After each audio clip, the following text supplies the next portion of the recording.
आज इस वीडियो के माध्यम से कोठारी कमीशन जो 1964 से 1966 के बीच में आया था उसकी मुख्य अनुशंसाओं के बारे में चर्चा करेंगे।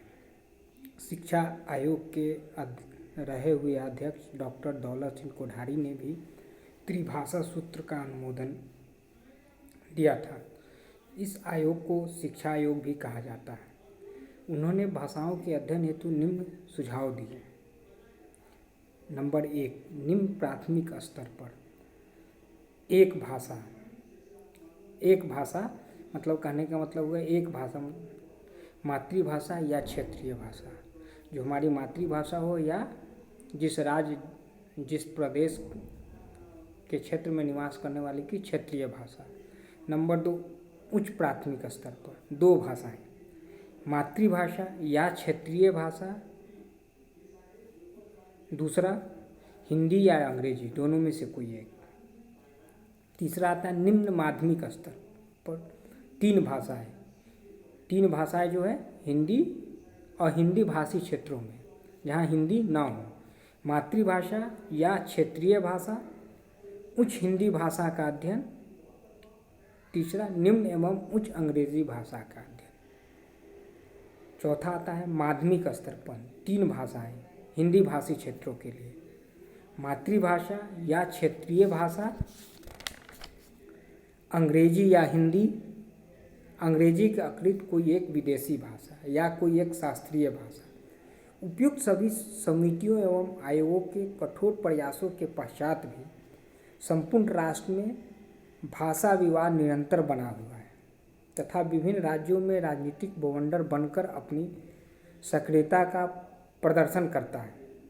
समस्त भाषा विवाद ऐसा प्रतीत होता है कि राष्ट्रभाषा हिंदी के विरोध में संलिप्त है, किंतु महात्मा गांधी एवं अन्य भाषाविदों के कथाओं के विश्लेषण करने पर ज्ञात होता है कि हिंदी ही मात्र ऐसी भाषा है जो राष्ट्रीयता को एक सूत्र में बांधे हुए है, क्योंकि इसमें वे सभी गुण व्याप्त है जो एक राष्ट्रभाषा के लिए अनिवार्य है।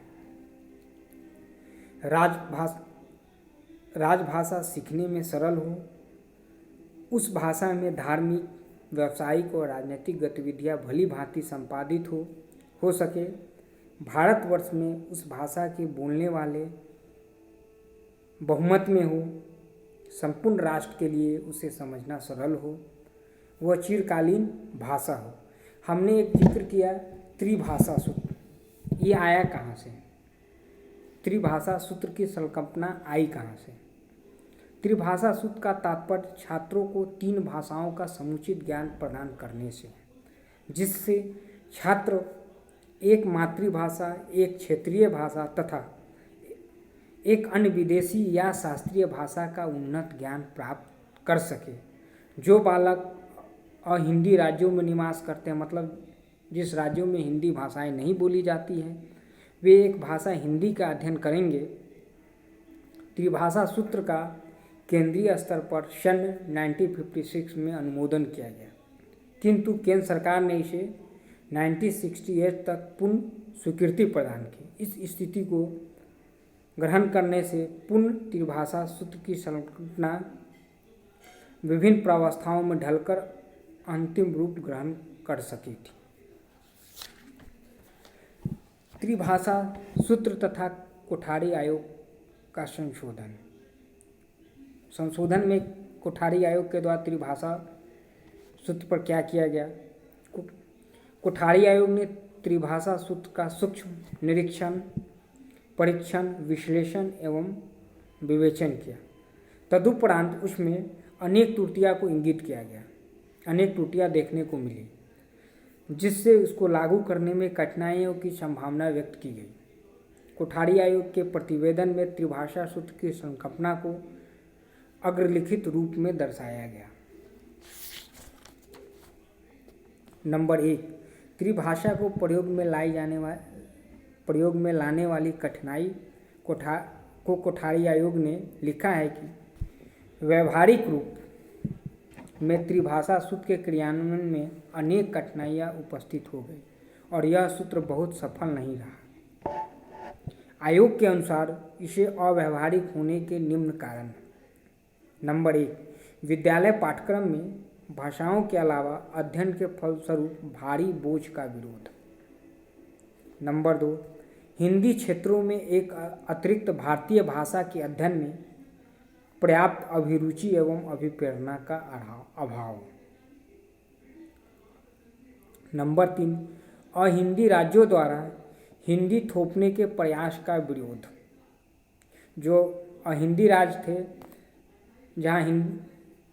जहाँ की मातृभाषा हिंदी नहीं है, उनके ऊपर ज़बरदस्ती थोपा गया हिंदी पढ़ने के लिए, तो इसका भारी विरोध हुआ। नंबर 4, उच्च माध्यमिक स्तर पर अतिरिक्त भाषाओं के अध्ययन के साथ साथ बढ़ता आर्थिक दबाव। ये जो था त्रिभाषा के प्रयोग में लाई जाने वाली कठिनाई थी। दूसरा बताया गया कोठारी आयोग द्वारा व्यवहारिक त्रिभाषा सूत्र के सिद्धांतों का प्रतिपादन।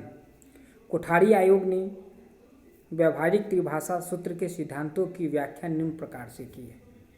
नंबर 1, संघ की राजभाषा के रूप में मातृभाषा के बाद हिंदी भाषा का महत्वपूर्ण स्थान है। नंबर 2, बालक के लिए अंग्रेजी भाषा का ज्ञान लाभप्रद है। नंबर 3, तीन भाषाओं के अध्ययन के लिए निम्न माध्यमिक स्तर सर्वथा उपयुक्त है। निम्न माध्यमिक स्तर कहने का मतलब हुआ 6 to 8 क्लास। चौथा, हिंदी एवं अंग्रेजी का शिक्षण उचित प्रेरणा की कमी से संभव नहीं। अगर हमें उचित प्रेरणा नहीं होगी तो हम अंग्रेजी भाषा को और हिंदी भाषा को नहीं सीख पाते। किसी भी स्तर पर 4 भाषाओं का अध्ययन अमनोवैज्ञानिक। अब आता है संशोधित त्रिभाषा सूत्र की संकल्पना, जिसमें नंबर 1 आता है मातृभाषा या क्षेत्रीय भाषा। नंबर 2, संघीय राजभाषा या सह राजभाषा। जो हमारे संघ की भाषा है उसके साथ साथ क्या, उसके साथ साथ सह राजभाषा क्या है। नंबर 3, एक आधुनिक भारतीय भाषा या यूरोपीय भाषा जो कि उपयुक्त विकल्पों के अंतर्गत चयनित नहीं। कोठारी आयोग ने उपयुक्त सिद्धांतों के आधार पर संशोधित त्रिभाषा सूत्र की संकल्पना निम्नलिखित रूप में प्रस्तुत की है। नंबर 1, मातृभाषा या क्षेत्रीय भाषा। नंबर 2, संघीय राजभाषा या सह राज्य भाषा को स्थान दिया। तीसरा, एक आधुनिक भारतीय भाषा या यूरोपीय भाषा। कोठारी आयोग द्वारा भाषाओं के अध्ययन की जो रूपरेखा दी गई वो इस प्रकार है। नंबर 1, प्राथमिक स्तर जो कक्षा 1 से 5 तक का होता है। इसमें मात्र एक भाषा, मातृभाषा क्षेत्रीय भाषा का अध्ययन करना। नंबर 2, उच्च माध्यमिक स्तर। उच्च माध्यमिक नहीं, मतलब कहने का मतलब उच्च प्राथमिक स्तर, जिसको हम 6 to 8 कहते हैं, 6 से 8वीं क्लास तक। यहाँ मात्र 2 भाषाओं के अध्ययन का प्रावधान किया गया, मातृभाषा या क्षेत्रीय भाषा, दूसरा अंग्रेजी या हिंदी में से कोई एक, अंग्रेजी या हिंदी। तीसरा आता है माध्यमिक स्तर, जिसे कहा जाता है कक्षा 9 से 10। माध्यमिक स्तर की कक्षा में 9th और 10th आता है। हिंदी भाषी राज्यों के लिए 3 भाषाओं का प्रावधान किया गया है। नंबर 1, मातृभाषा या क्षेत्रीय भाषा। नंबर 2, अंग्रेजी या हिंदी। नंबर 3, हिंदी के अतिरिक्त अन्य आधुनिक भारतीय भाषा। जबकि अहिंदी भाषी राज्यों के लिए निम्नलिखित 3 भाषाओं का प्रावधान किया गया था, जिनमें है पहला है मातृभाषा या क्षेत्रीय भाषा। नंबर 2, निम्न या उच्च स्तर की हिंदी भाषा। नंबर 3, निम्न या उच्च स्तरीय अंग्रेजी भाषा का अध्ययन। तो ये जो था कोठारी आयोग द्वारा भाषाओं की अध्ययन की रूपरेखा दी गई। अब आता है कोठारी आयोग के भाषा अध्ययन संबंधित विचारों की आलोचना है। कोठारी आयोग ने जो मुख्य अनुशंसाएं दी थी उसकी बहुत आलोचना भी की गई। विदेशी भाषा अंग्रेजी को जनजीवन की भाषा के रूप में स्वीकृति देना कोठारी आयोग की आलोचना का प्रमुख कारण बना। इस विचार की राष्ट्रव्यापी आलोचना हुई, जिसमें श्रेष्ठ साहित्यकारों, राजनीतिज्ञों, सामाजिक कार्यकर्ताओं एवं शिक्षा साथियों ने भाग लिया था। कुछ प्रमुख आलोचनाएं निम्नलिखित हैं। नंबर 1 में आता है रामधारी सिंह दिनकर ने लिखा, आयोग की भाषा विधायक सिफारिशों सीधी, स्वच्छ, प्रगतिशील एवं निर्भीक नहीं।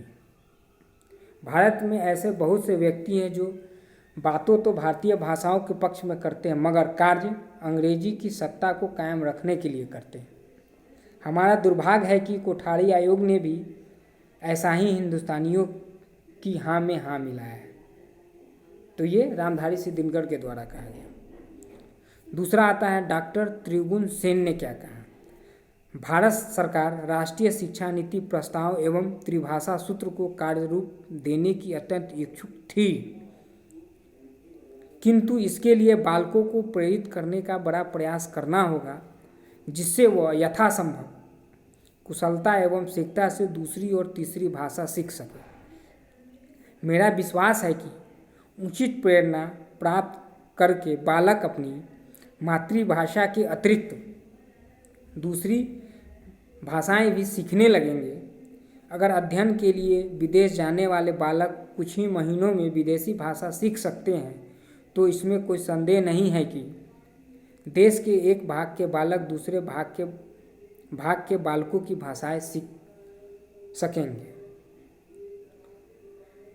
तीसरी आलोचना जो की गई धर्मयुग में पुरुषोत्तम लाल ने टिप्पणी की कि यह बहुचर्चित प्रतिवेदन हिंदी के विकास पर एक मीठा तमाचा है। कुछ गिने चुने भारतीय अंग्रेजों की सुविधा के लिए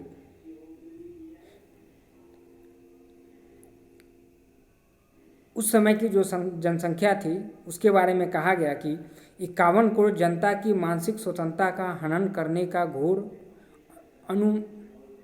अनुमानसिक अपराध किए जा रहे हैं। इस बात की अधिक आवश्यकता है कि हमारी संसद बुद्धिमत्ता एवं विवेक से काम लेते हुए उक्त प्रतिवेदन पर पुनः विचार करके हिंदी एवं अन्य क्षेत्रीय भाषाओं को अंधकार में ग्रस्त होने से बचाए। तो इस तरीके से कोठारी आयोग की जो मुख्य अनुशंसाएं दी गई थी 1964 से 1966 के बीच में त्रिभाषा सूत्र पर, तो उसकी आलोचना की गई। तो आज के इस वीडियो के माध्यम से कोठारी आयोग के बारे में कोठारी आयोग के द्वारा जो मुख्य अनुशंसाएं दी गई थी उसके बारे में चर्चा की गई। फिर नेक्स्ट वीडियो के माध्यम से दूसरे टॉपिक पर चर्चा की जाएगी।